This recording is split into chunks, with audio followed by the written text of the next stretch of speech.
வணக்கம். அடியன் ராஜா மதுரையிலிருந்து. எது பாவ செயல், அதனால் பலன்கள் என்ன?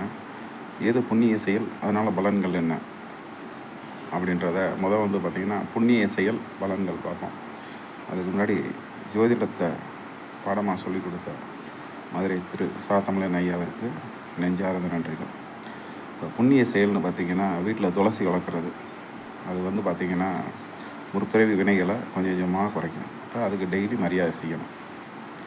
பத்தி சாம்பிராணிலாம் காட்டி சுற்றி வந்தால் அவ்வளோ நல்லது. அடுத்து பார்த்திங்கன்னா சுமங்கலி பூஜை வருஷத்துக்கு ஒரு தடவையோ இல்லை முக்கியமான நல்ல நாளில் பார்த்து செஞ்சால் சௌபாகியம் பெருங்கும். பெண்கள் அந்த வீட்டில் நிம்மதியாக இருப்பாங்க. அடுத்து வேதம் கற்றோரை உபசரித்தல்.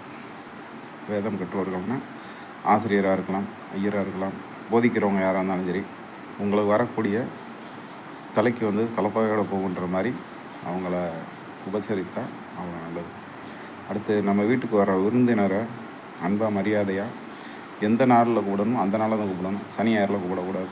அப்படி நல்லா அவங்கள திருப்திப்படுத்தணும்னா நம்மளுக்கு மோட்சம் நிச்சயம் உண்டு. அடுத்து கோயில் கட்டுறது, இல்லை கோயில் கட்டுறவங்களுக்கு உதவி செய்கிறது, சின்ன சின்ன வேலை ஏதாவது ஒன்று செஞ்சோம்னா பிறப்பற்ற நிலை ஞானம் கிடைக்கும். கோயில் வேலைகள் பார்த்தா நம்ம பண உதவி தான் செய்யணும், அதை செய்யலாம் கிடையாது. சும்மா போய் ஒரு அரை மணி நேரம் கூட்டிகிட்டு விட்டாலே போதும். அதுக்கு பேர் உழவார பண்ணி கட்டுறது. கோயில் கட்டுறப்ப சின்ன சின்ன உதவிகள் செஞ்சு அது ரொம்ப நல்லது. குளம் வெட்டி கொடுத்தோம்னா கிராம பகுதிகள் ஆடு மாடு மக்களுக்கு தனித்தனியாக குளம் வெட்டி கொடுத்தோம்னா பார்த்திங்கன்னா எப்பேற்பட்ட கடனும், பிறவி கடனாக இருந்தாலும் சரி, பணத்தால் வர கடனாக இருந்தாலும் சரி, எந்த கடனாக இருந்தாலும் தீர்ந்துடும். அடுத்து மரங்களுக்கு எல்லாம் யாரும் பெருசாக வைக்கிறதில்ல. ரோடை விரிவாக்கம் பண்ணுறோன்ட்டு பல லட்சம் மரத்தை கான்ட்ராக்டுக்காரங்க வெட்டி எடுத்துட்டாங்க. அப்படி மரம் வளர்க்கும்போது லட்சுமி கடாட்சியம், பூமி யோகம், பெரியவங்களோட ஆசீர்வாதம்லாம் கிடைக்கும், ஆயுள் கூடும். அடுத்து பார்த்திங்கன்னா அதை உழவார பணி, அதுக்கு கடவுள் அருள் இருந்தால் மட்டும்தான் அதுக்குள்ளே போக முடியும். கடவுள் நினச்சா மட்டும்தான் நீங்கள் சின்ன கோயிலாக இருந்தாலும் அது வாசலுக்குள்ளே நுழைய முடியும். அடுத்து யாகம் நடத்துதல். வீட்டிலையோ கோயில்லையோ இல்லை வீட்டில் உங்களுக்கு 60ஆம் கல்யாணம் பண்ணோம்னா எப்பேற்பட்ட முன்னோர்கள் செஞ்ச பாவமும் விளைகிறோம்.